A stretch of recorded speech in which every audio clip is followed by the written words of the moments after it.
from PRX.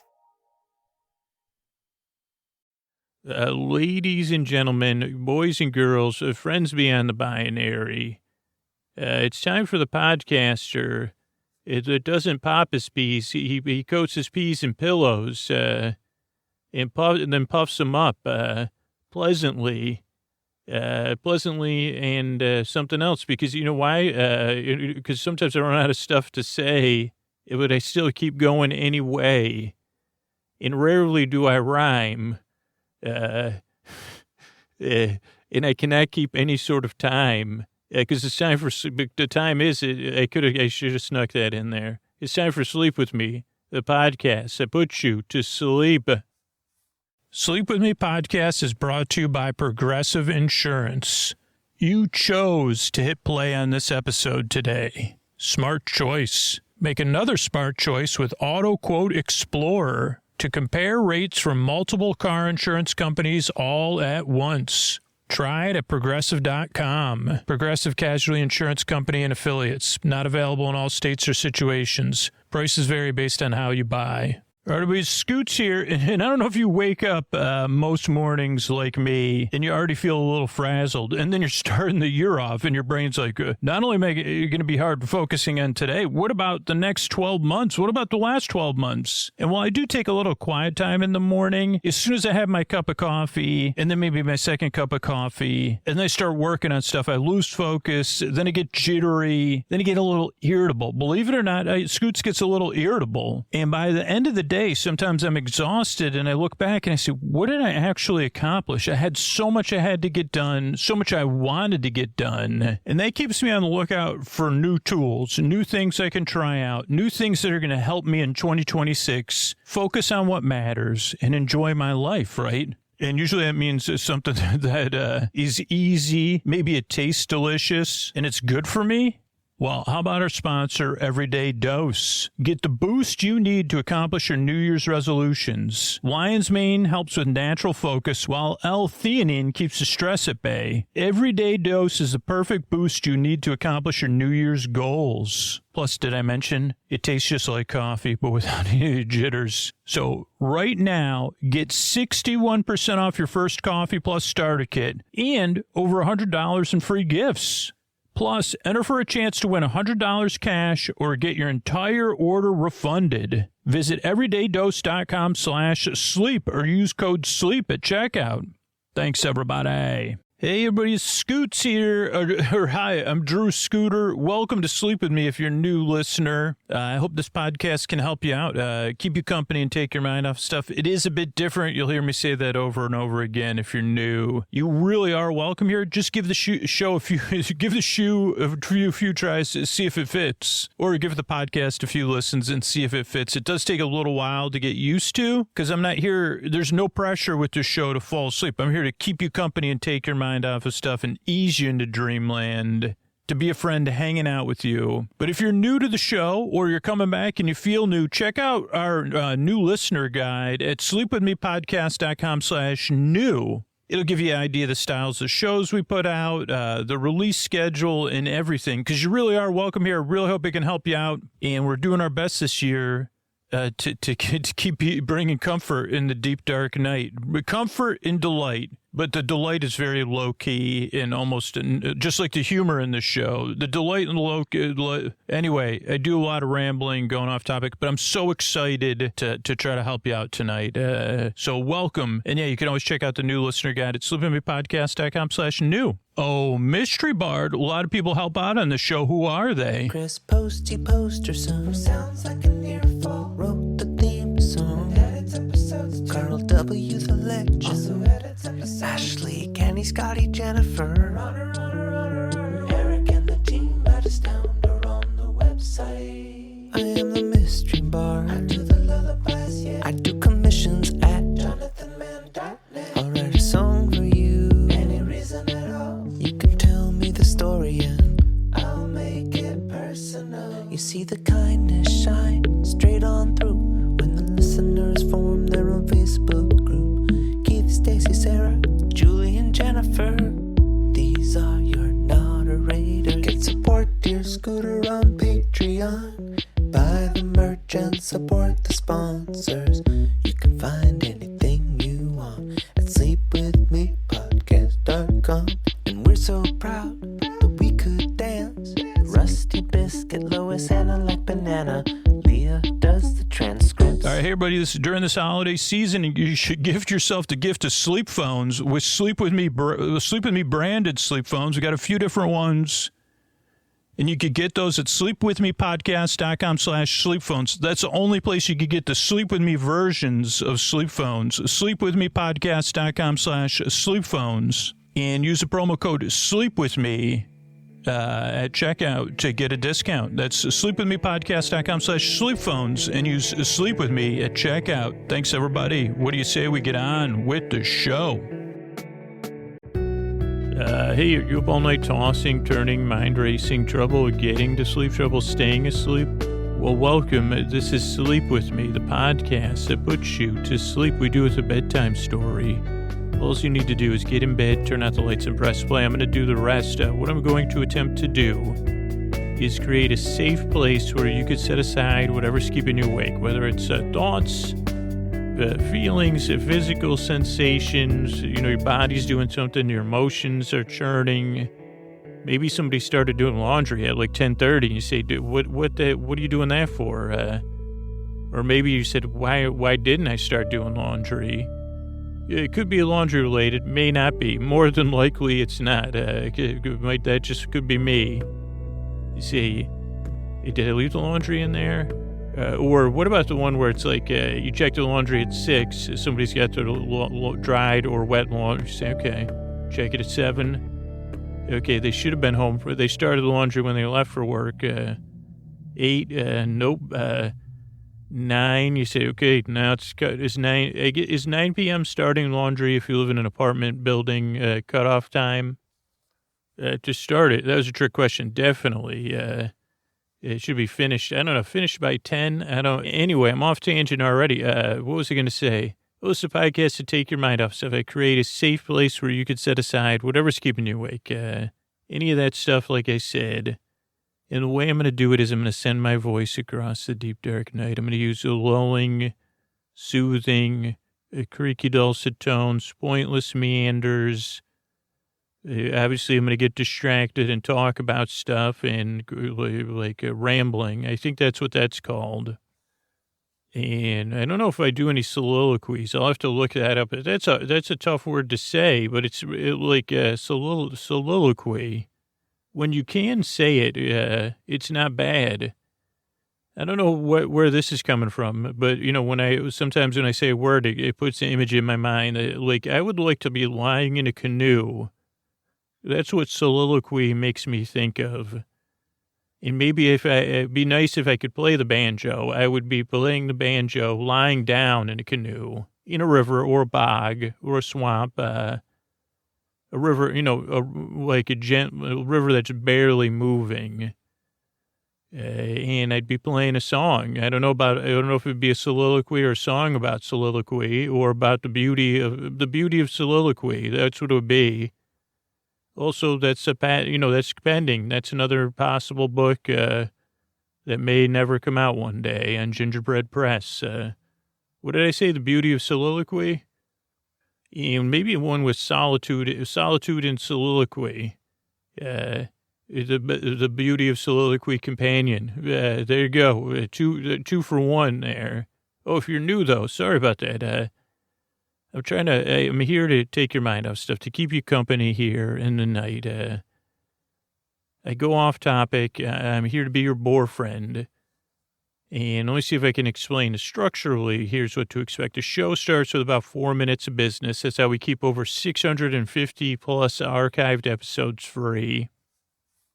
So thank you for checking that out, the sponsors and all that stuff, for supporting the show. If you're new, check the show and see if you like it first. So thank you for listening to that. Then we have an intro, which we started. Intros are usually around 12 to 14 to 15 to 11 to 16 minutes or so. And it's a show within a show where I talk about, I don't know, so like sometimes I get stuff pops in my brain, soliloquies, canoes. How about lollipops? I wonder if lollipops and soliloquies are related. They do, I don't know.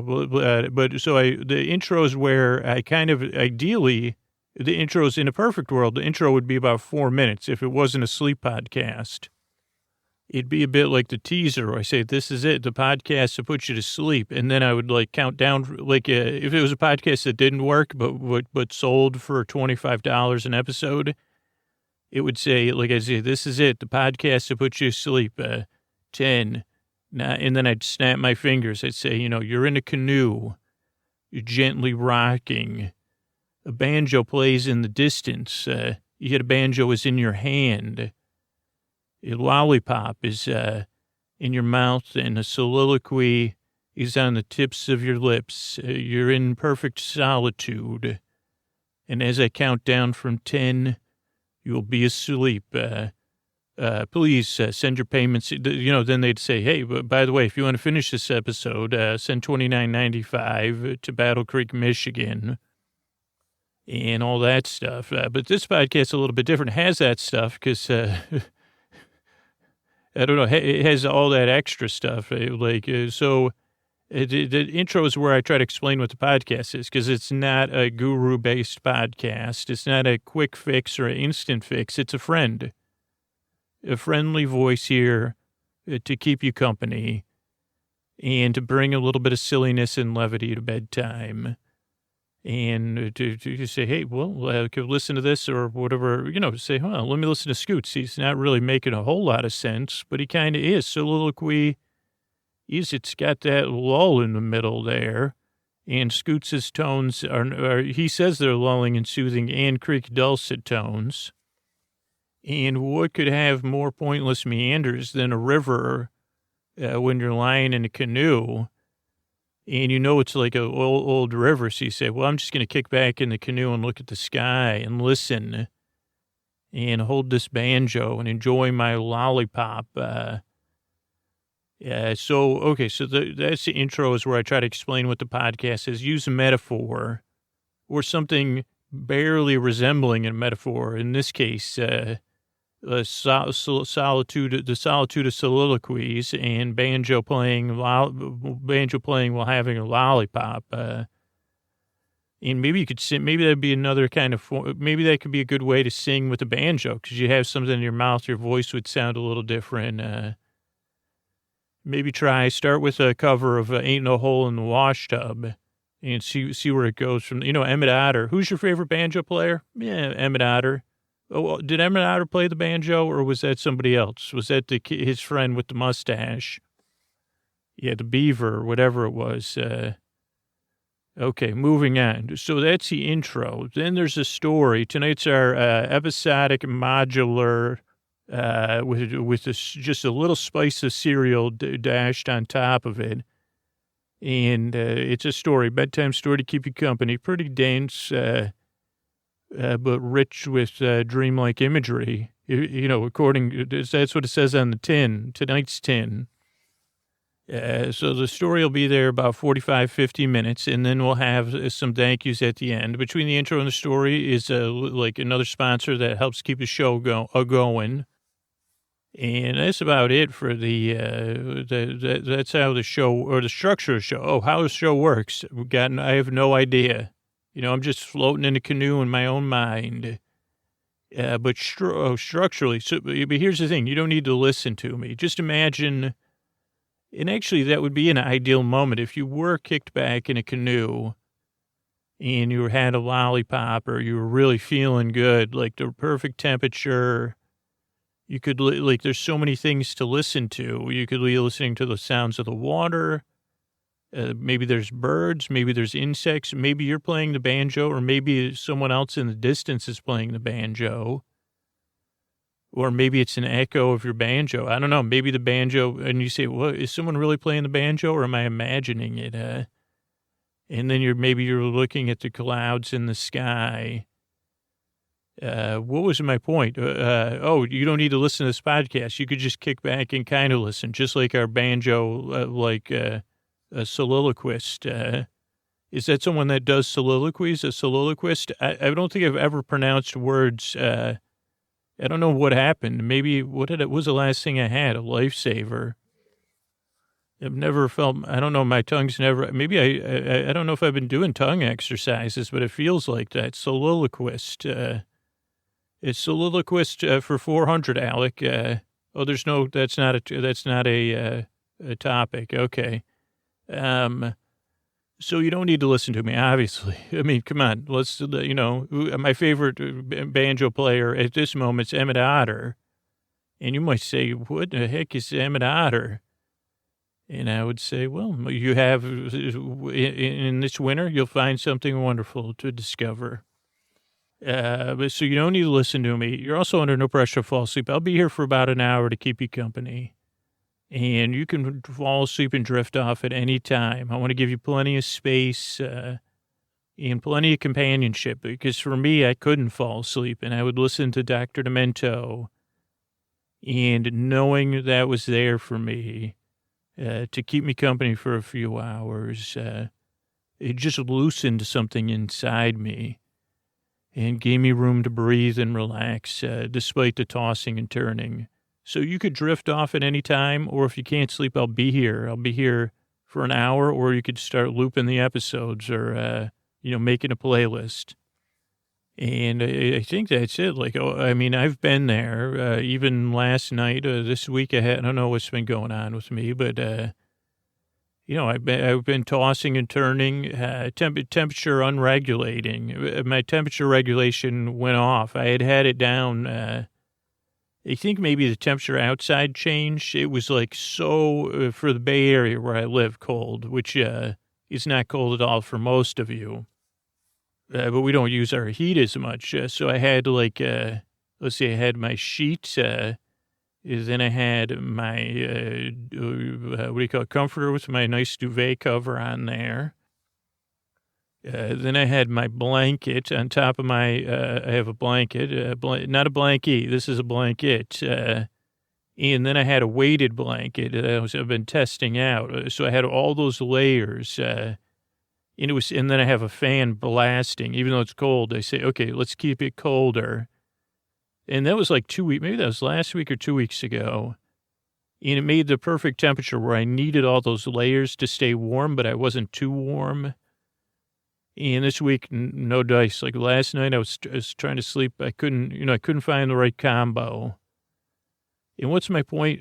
My point is that whatever's keeping you awake, I really, truly believe you deserve a good night's sleep. I want you to be able to go out there and at least cope with the world, but I want more for you.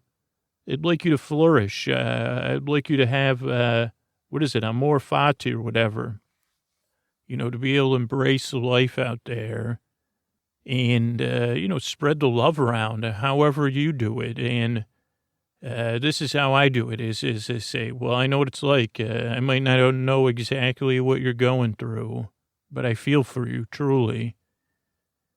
And this is my way of helping. Now, it doesn't work for everybody. For a small percentage of listeners that don't listen after the first listen, it doesn't work for them. That's cool. But most regular listeners say, give it 2 or 3 tries, see what happens. Because all I want to do is help. I appreciate you checking the show out and listening. And I work very hard because I yearn and I strive to help you fall asleep. All right, let's get this message of how we keep the show going, and then let's get on with the show.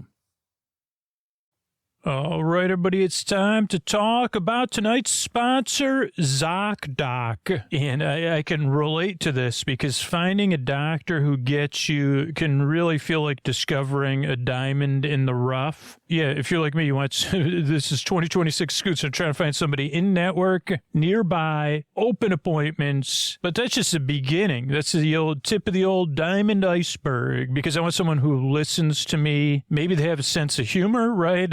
Maybe they make me feel really comfortable and at home. Maybe they have lollipops for grown-ups. And the thing I'm so happy about our partnership with ZocDoc is that I know my diamond in the rough doctor exists, and I'm going to find them on ZocDoc. ZocDoc is a free app and website that helps you find and book high-quality in-network doctors so you can find someone you love. We're talking about booking in-network appointments with over 150,000 providers across all 50 states. Whether you're looking for dermatology, dentistry, primary care, eye care, or one of the other 200-plus specialties offered on ZocDoc, you can easily search by specialty or symptom to build the care team that's right for you. And here's the thing, when you're hearing this spot, I'm going to have new insurance, I live in a new place, and I'm going to be searching ZocDoc to find my diamond in the rough. I'm going to be reading those verified patient reviews so I can get a real sense of who I'm going to be meeting with. I'm going to be finding their open appointments and then booking them. So that's how I'm thinking about using ZocDoc. Maybe it's time you checked out ZocDoc too. Stop putting off those doctor's appointments and go to ZocDoc.com/sleep to find and instantly book a doctor you love today. That's ZocDoc.com/sleep. ZocDoc.com/sleep. Thanks, ZocDoc, for sponsoring this message. Every idea starts with a problem. Warby Parker's was simple. Glasses are too expensive. So they set out to change that.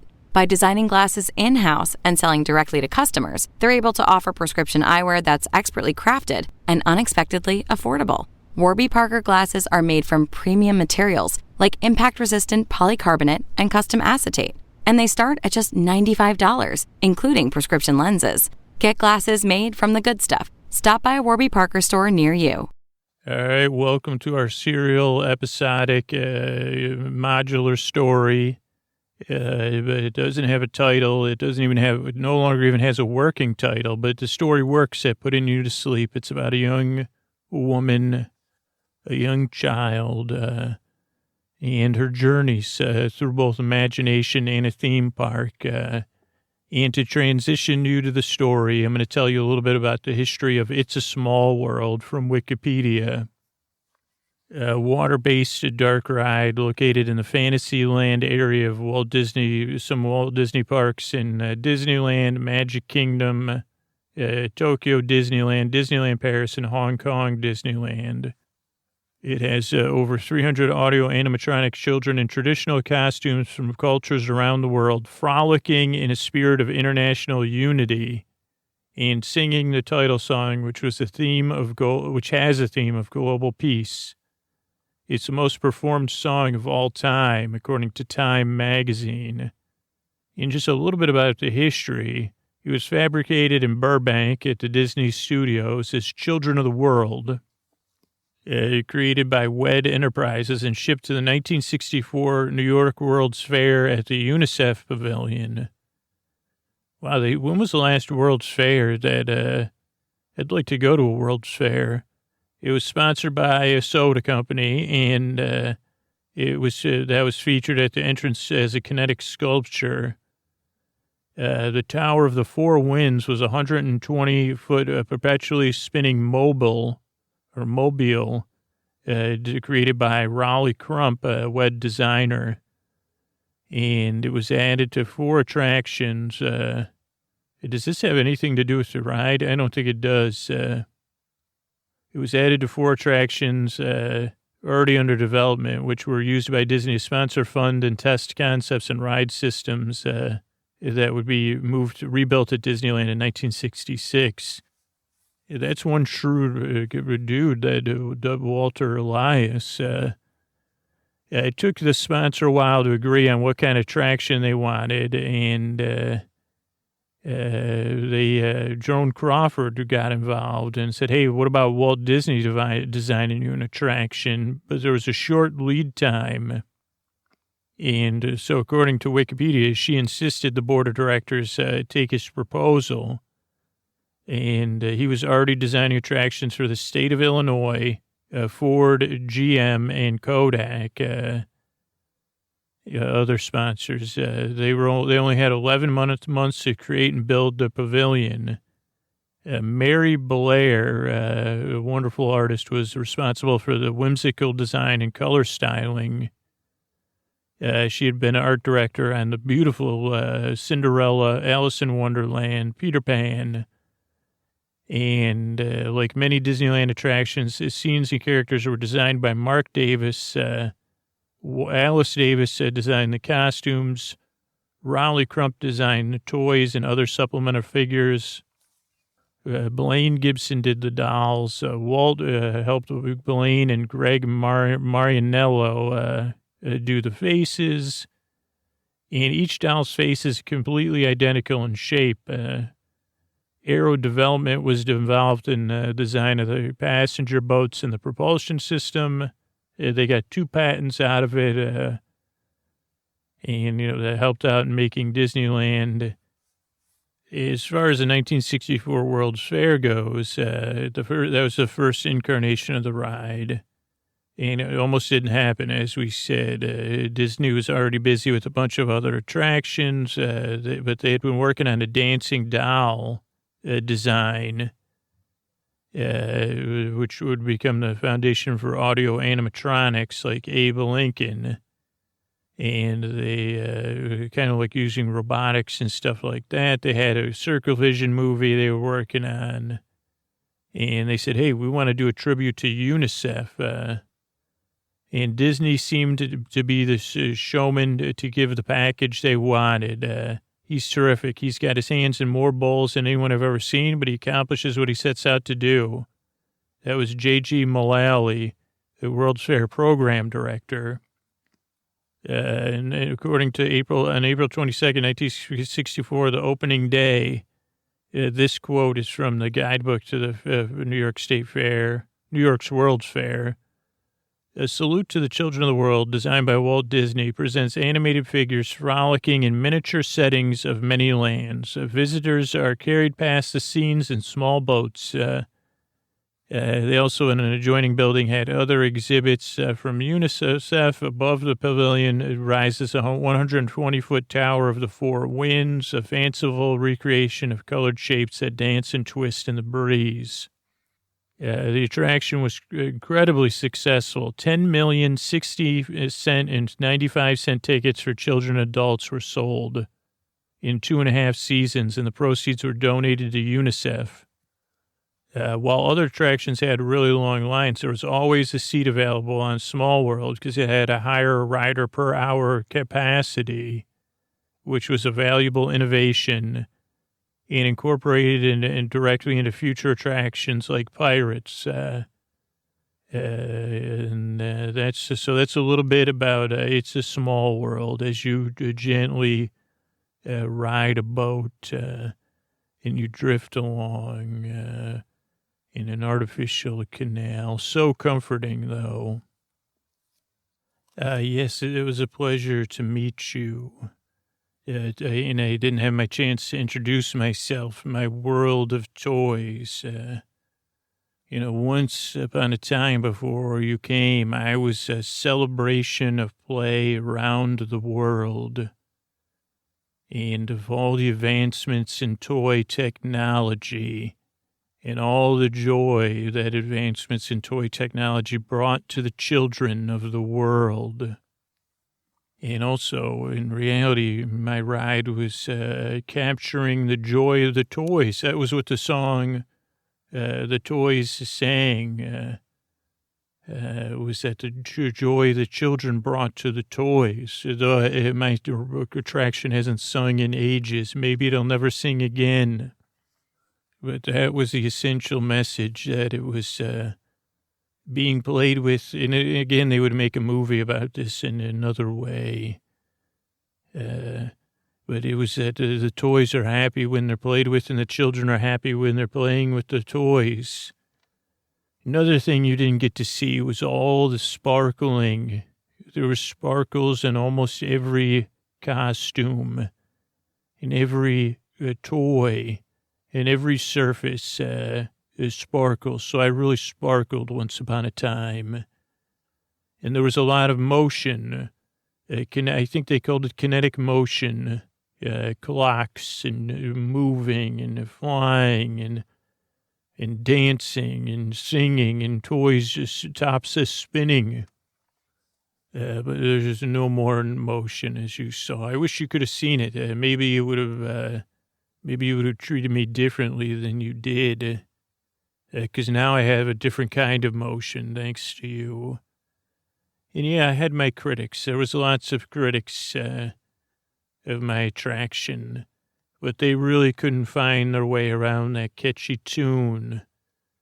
You know, they would say that I was just an advertisement ride to tell children to play with toys. But the founder was very intelligent. The ride was thick with nostalgia. For almost anyone over the age of 10, they would remember the first toy they played with, and they would even see themselves in some of the characters or relate to the characters playing with their toys, and they would feel good about the joy of the toys being played with. And yes, there were those that constantly complained of the infectiousness of my song.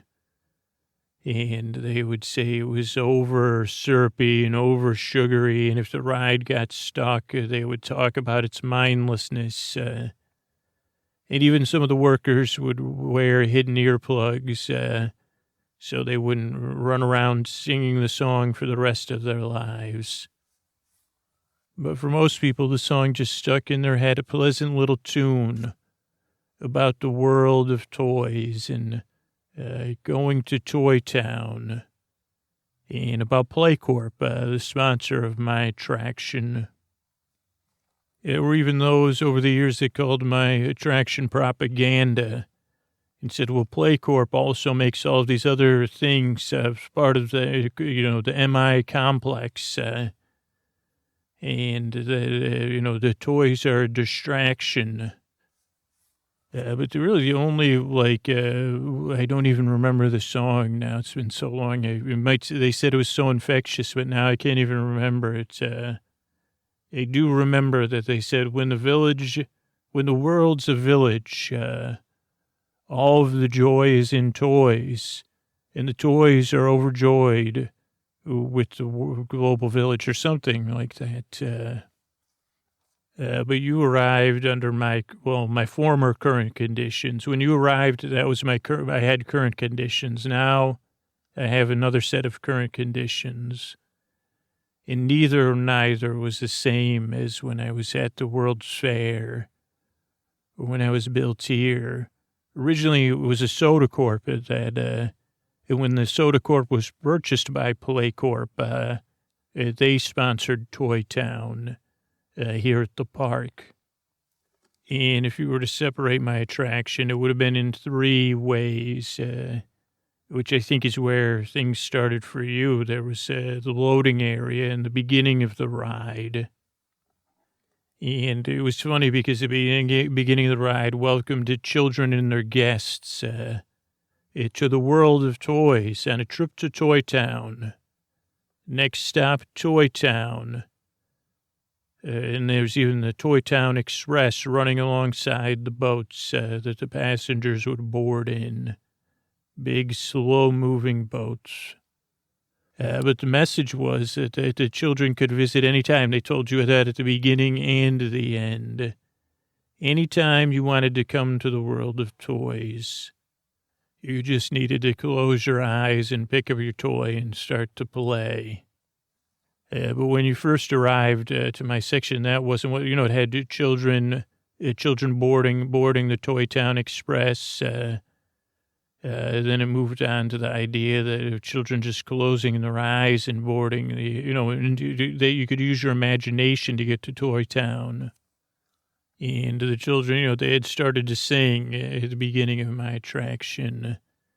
And warming up to the song about the world of toys, joy and toys for the world, or whatever the song was. I don't remember it, like I said. And the outside of that was all outside, and then it went through doors, but those doors had been sealed long ago. So when you first got to the loading area, you didn't see any children, or really any toys, because the children were, you just saw these rusted former exos, I guess, of the metal superstructures from the Tronics, which were also rusted. So they made strange, they look like otherworldly beings almost, or a bit like the steam workers from Curly Sue.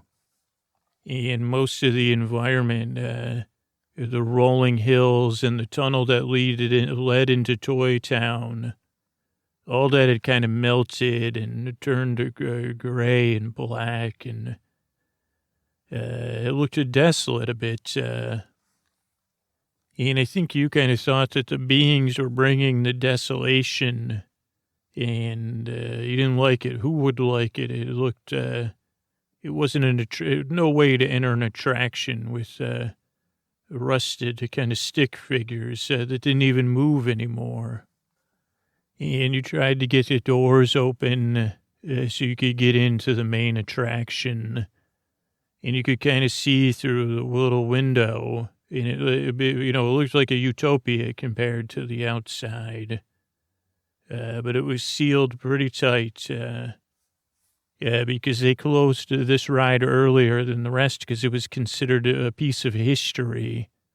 At the time, a working piece of history, a landmark, and it needed to be protected for historical purposes. And again, there was debates, and I guess the outside of the ride was added on in like the 80s or the 70s. So they said it wasn't the same. It didn't have the historical preservation needs as the inside of the ride did. The inside of the ride was worked on by the founder, they would say in a breathless voice. And as the attraction, if I had had a vote, I would have said, preserve all of me. Holy mackerel. But you tried to get in and you couldn't. So then you headed back and you went in through the back. And the end of the ride was also outside or partially covered, the unloading area. And that was a moment when the ride, me, the attraction, and the children of the world, we were encouraging them to go out into the world of toys. Bring Toy Town home. Hint, hint, guests, bring a piece of Toy Town home. Or, if your guests are cheap, we didn't say this, bring the spirit of Toy Town home. Spend some time in the world of toys every day, because you visited. And now you've seen the power of play and the joy of toys. And then we'd say to the guests, empower your children, empower their imagination. This was all the song. The children were singing it. We also had light up signs. You say, who doesn't want to empower a child with play? Who doesn't want to evoke the spirit of joy? I don't even know if that's really a saying. I've been contemplating that over the years. And maybe your guests would want to experience the joy of toys, too. Thank you for visiting Toy Town. But this was not the close of the ride that you saw, not the ending you experienced. Again, it was more rusty exos, stick figures, I guess, stick robots, and they seem to all have their hands up. Even in their deteriorated state, they seem to be celebrating something, some sort of victory, it seemed, that they were victorious over the guests, the parents, and the grandparents. They say, hey, let's get some toys. Let's spend some toys. The exits end in a gift shop. Take some toys with you. And it was interesting how my boarding area was outside, but it went inside to a toy shop that was also had historical elements. So that was preserved and locked up tight. And you looked in there, but it didn't quite capture your attention because you had looked in enough gift shops already in your time here at the park. So you looked at backwards again through another set of sealed doors at the ride, at the inside of my attraction, and then you were determined to get inside.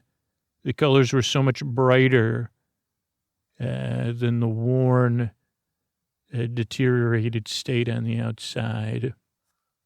And you sit to it for a while. You tried finding other ways in, but they had really sealed up the exit so well.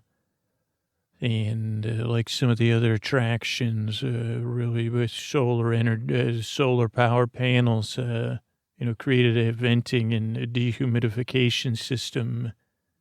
Well, you would see when you got inside. And you worked on the doors towards to the entrance of the ride at first. And then it all hit you, the canal and the few boats that were sitting in the bottom of the canal. And it had been a while you'd been at the park, so you had restored some of the water that was stored up on the hills, and the water that was gathered from the rain kept up high. That was to be used only in situations when they needed it and to increase water pressure for the guests. But after it had been rainy for a while, all of those were filled, and there was even a couple reservoirs inside the hills that you couldn't see. So it was brownish water, like a bit of a creek, but you started to fill the canal, and you let the water pressure help you against the doors. And I said, how did she learn that? How did she know that the strength of the water, the weight of the water? And of course it worked with you doing some, like wedging and hammering and that between the weight of the water, because the doors were watertight, but they weren't water weight tight. They were to keep rain out. So eventually the doors broke, and then you filled the canal, and you didn't bother with the exit doors. You just tied a rope to them so you could pull yourself through on a boat. Because the propulsion, it was a little, you said, why bother with that? One of these boats were empty. It's pretty easy to move. And then there was only 4 boats in there. So to get to the end, you had to jump boat to boat. But what you saw inside, it was a bit dusty. It wasn't, they said, because my attraction was already much older than a lot of the newer ones, it was still gloomy inside. And the solar power was only to light not to light the attraction lights. It was 2 separate electrical systems. It was to light the work lights, which weren't exactly flattering for all the parts of my attraction. My sound system was no longer operational, and the motions weren't operating. I said, how are you preserving history? Now I'm just a collection of scenes. But you looked through the cartoon versions of the children, only a few feet high and round heads, children of the world, in the world of toys, and how the ride started out with the historical, imaginary historical history of toys from ancient times. I don't think it was based on, I think that was another criticism. They said, Neanderthal children didn't play with sticks and rocks. And I said, let me see your proof. That's what I would have said if I could defend myself. And they said, well, maybe I have some resentment towards the founder. But am I a ride of fiction or a ride of imagination? You're telling me that Neanderthal children didn't have an imagination? But I guess none of it mattered because you were immersed at first. And then there was Woodville. Next stop, Woodville, a big room full of wooden toys, as if there was only one era of wooden toys. But there was a peak, I guess you'd call it peak wooden toys in Woodville. Wooden ducks on string and wooden boats and blocks glued together, which you You tried to break them apart, but the glue was stronger than the wood. And also it was a plastic composite, not wood. It looked like wood.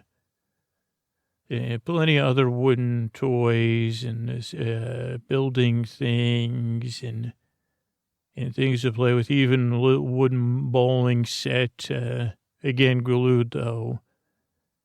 And since none of the motion worked, it was all kind of dull. You know, I think the duck was the only thing you got working because it would waddle its little feet. And, there was a propeller you could spin on one of the wooden planes.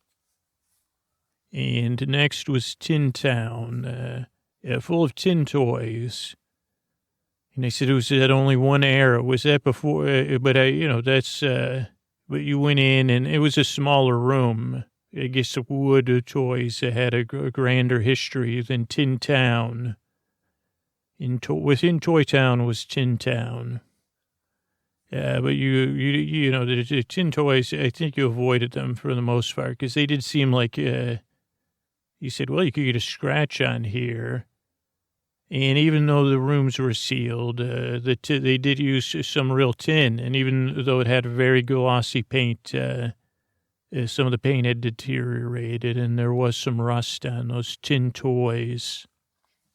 But they still looked fun, those tin toys. Then it was off to Doll Island, which was actually a collection in a giant room of interconnected islands.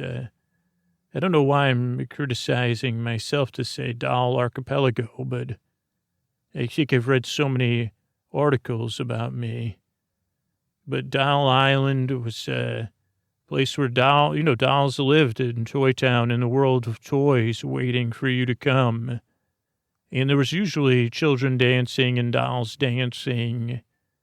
But because there was no motion, again, it just looked like, what are these children doing? Just holding a doll. And, you did have some, Serena the Swan was someone you still carried with you. And we'll talk about your other play. So this did catch your curiosity. But this was the first room where you started to notice the eyes of the children and the eyes of the toys. And you looked at them questioning. And then you headed to Pretend Place. It was supposed to be based on dress up and kitchens and, cool in it, different pretending you were already working adults. So that was, you don't know if that was as easy to communicate as it just looked like a bunch of small scenes in a small city. But it was when the lights were the right way, it was visually striking in the glitter. Again, you say, what cities have glitter everywhere? Well, Play Place does, Pretend Place. And that segued right through a subway tunnel, that was giant for the boats to go through, into Action City, which had more action-based toys, or you could say more dolls that boys may have played with, but anyone could play with them. And that was all about the action of comic books and those kind of things in movies and TV shows and heroism. Bought and sold, especially, and then of course, Play Corp did it to try to. They said, well, we have to show our, that the toys we make, Army Ben and things. That's where some action is. And those were popular toys to play with. So there was children playing with all those toys. And you said you just looked at it like more dolls with more, the thing was there was real toys in there and bigger toys.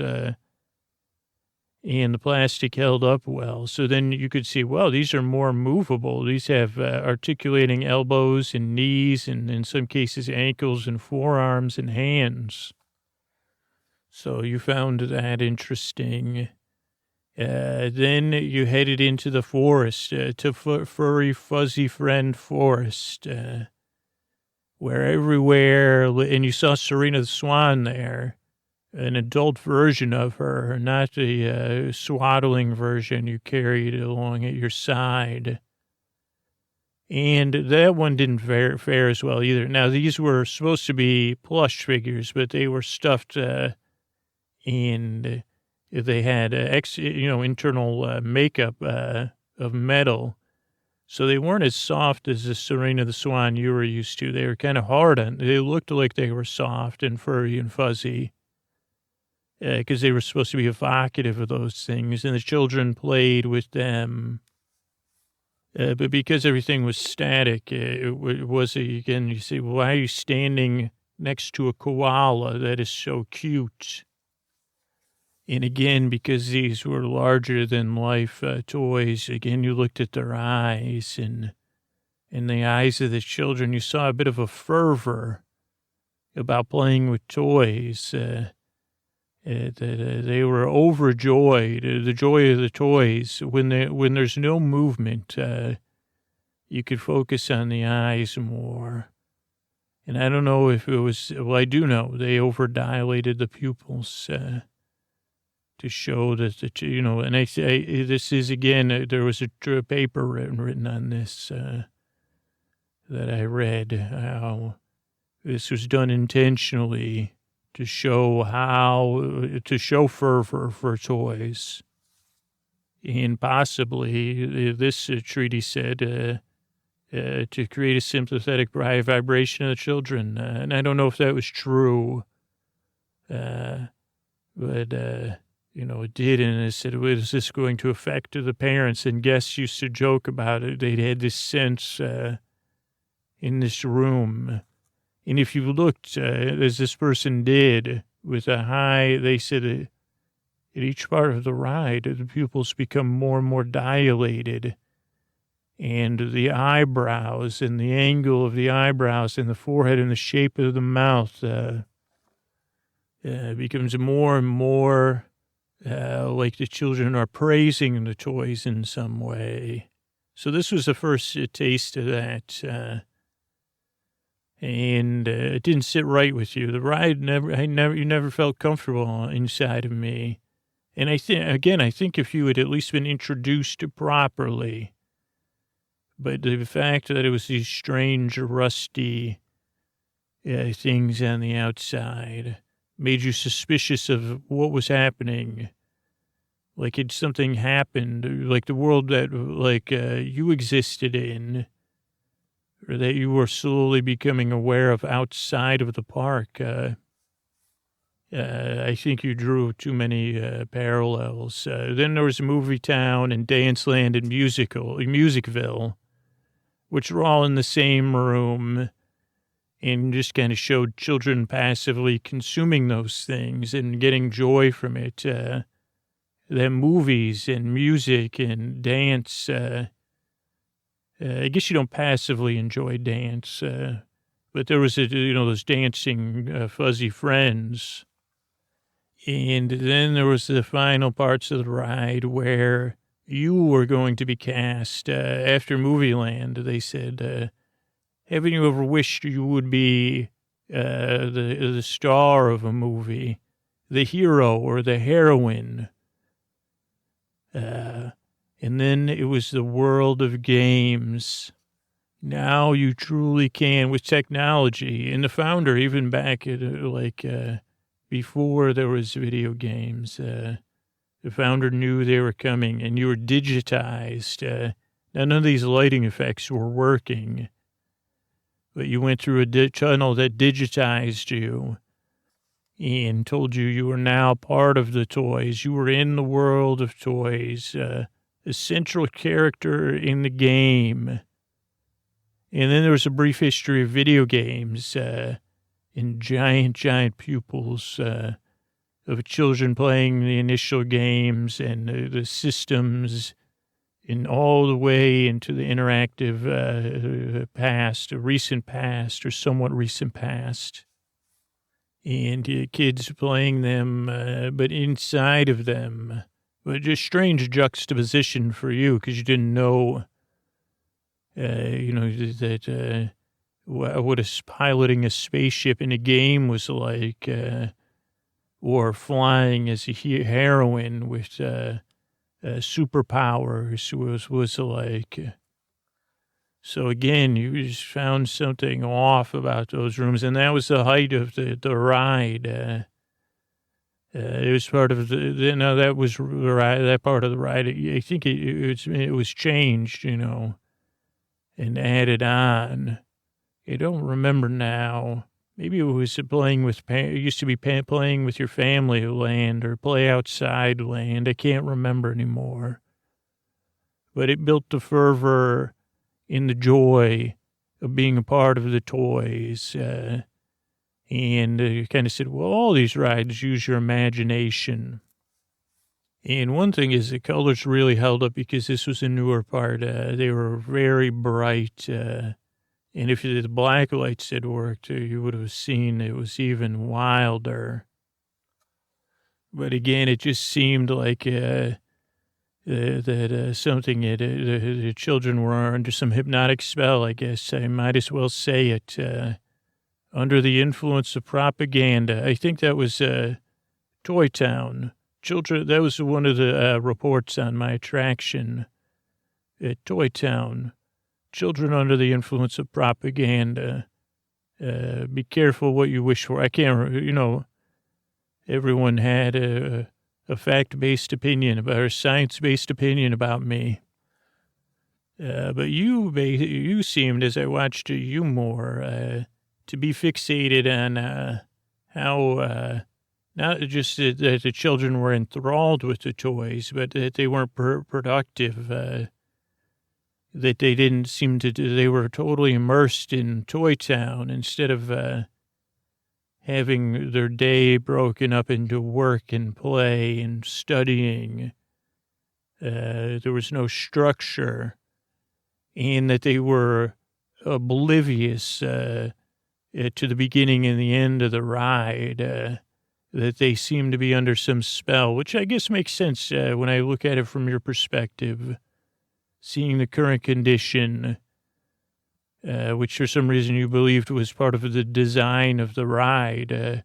It could have been more like a dream, and that the children were just gleefully playing along. And I noticed you tried to sleep in the ride and you couldn't get any sleep. Eventually, you started covering the heads of all the children, especially the more dilated pupil ones.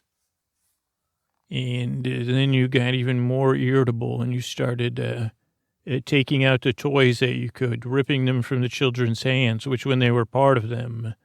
But when you set to do something, you do it. So you slowly you just threw everything in the canal, which I thought was very interesting, since I'm a I said, well, I hope historical preservationists don't find out about this. I don't think that exists anymore, but he ripped all the toys out. He threw them all, tin toys, wooden toys, digital toys. He threw it all in the canal, even the ones you had to saw off. You got rid of. And then you got into the toy shop, and you threw a lot of those toys from the toy shop into the canal and just around the park. But then you came back. You weren't about to give up on, even though you covered the eyes of most of the children, or almost all of them. You came back to Doll Island and Action City.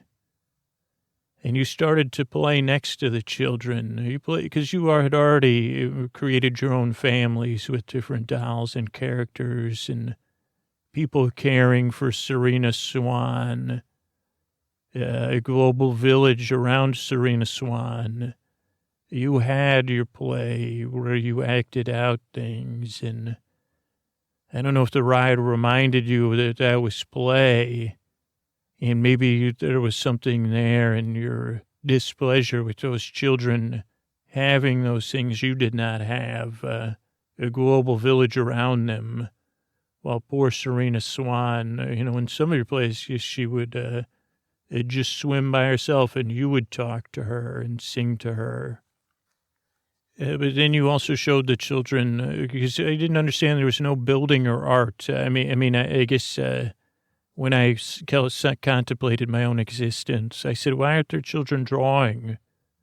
Or there was wooden blocks in a corner. Why aren't there children building with tin or building with wood, or building with plastics. But you brought those toys in, you drew next to the children, and you would hum some of the songs you had heard in other parts of the park. You would play alongside, you would build things and show the other children. Sometimes you would remove, but then you saw their eyes, you'd say, no, that's too strange. Perfectly round head and eyes too wide. But you would sing to the children. You even started reading to them. And then an idea struck you. You had encountered all the cats, the feral cats, as they were once called, now many generations past, that lived in one section of the park. And you had played with the cats. They were aware of your existence, and you seemed to have established a level of respect, and you would play hide and seek with some of the cats that were more curious about you. And slowly you started to use food to get the cats to slowly move into my... Now, this is where I would take exception, except the cats, even the cats in the park, they do have some respect for their territory, not like dogs. So you lured the cats in, and you actually drained the canal because you knew the cats didn't like water. And you closed the doors most of the way, so only you and the cats could get through. And just slowly the cats moved in, a large portion of them, and they kind of liked it because the structure was not drafty, and it was very climate controlled, as controlled as could be in this time. You never, even though the environment was so hospitable, it never took to it because of the strangeness of the children and the juxtaposition of the beginning and the end of the ride. But the cats moved in, and you would go there and play with the cats. But what really got your attention in the end was the giant clock tower, 14 stories that rose above the ride. And at first it didn't really seem to interest you, but then you climbed it one day all the way to the top, where there was room. No guests were ever allowed there. But there was room up there for working on the clocks, and you could see out in all four directions, all the way to the horizon, miles and miles away. And I realized this was probably the first time you'd seen outside of the park. And you would go up there for hours at a time. And you had seen the sunset in some sense, but you had never seen it set on a distant horizon. So you would watch the sunset, you would watch the sunrise, but you would look around, staring out at the horizon, looking for something. I think you were looking for that global village to be coming to you, or another village or something. But the times you checked, and then you realized after it's rained on you a few times that it wasn't exactly comfortable up there, unless the weather was, middle, when it was too warm or too chill. So then in your brilliance, you realized there was already cameras up there, but they weren't working, and you found a way, and you strung together wire that you gathered from the park and ran it down to the solar power, and you got those that took a long time. I said, I don't even know if she knows what she's doing, but you seem to know. I don't know if they were symbolic or if you really guys became, because you would still go out there every once in a while and just stare out at the horizon, waiting for something, holding Serena Swan, and looking down at the world, at Toy Town, at the world of toys.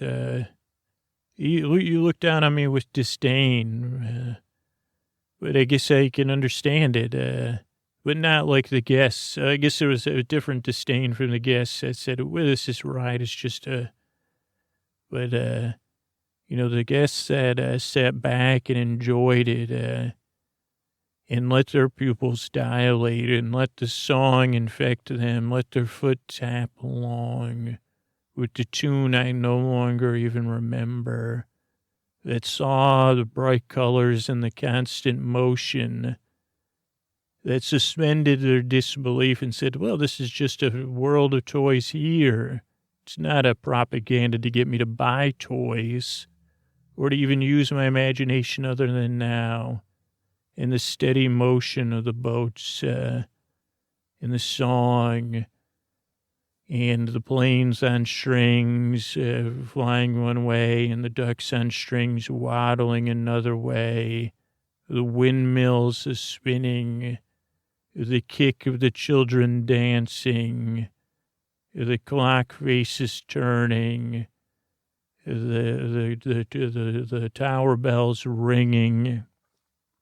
It all made for something the guests could really enjoy as they slowly moved along in their boat at a languid pace, smiling and enthralled in an immersive attraction that was titillating them, and then for the adults hearkening back to when they were a child. And maybe, just maybe, I guess because there wasn't a part of you that could experience this, that maybe there was a world of toys out there, a toy town with places you could visit. Maybe it wasn't imaginary, that there was a possibility, and that drove some of the feeling in the ride, too. And a nice thing about it is you never really moved on from me. You'd come back and you'd check on the cats, and you'd go up in the clock tower and check the sunset or the sunrise and look for, I don't know, smoke on the horizon, motion on the horizon, people on the horizon. And I guess there was no toys on your horizon.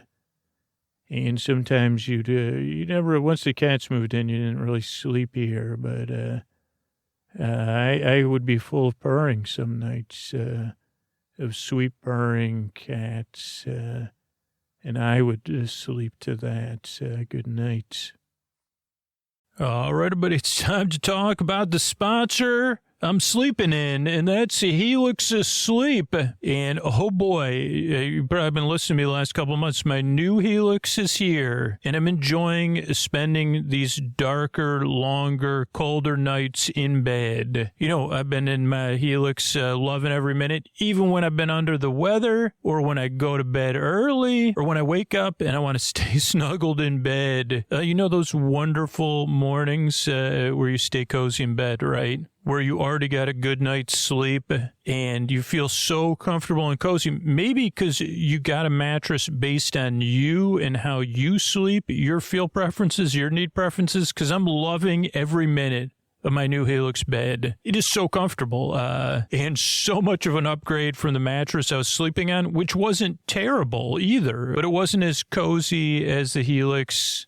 It didn't feel as comfortable or as supportive. It just felt like a regular mattress, not one that's based on me. I like to sleep cool. I sleep on my side. I sleep on my stomach.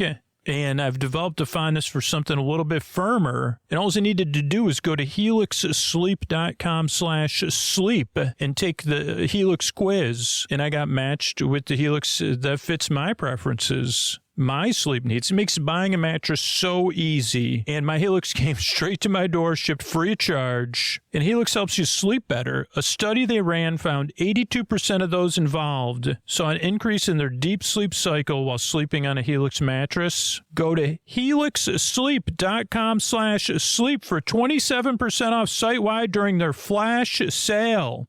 This offer is exclusive for listeners of Sleep With Me. That's helixsleep.com/sleep for this exclusive flash sale offer.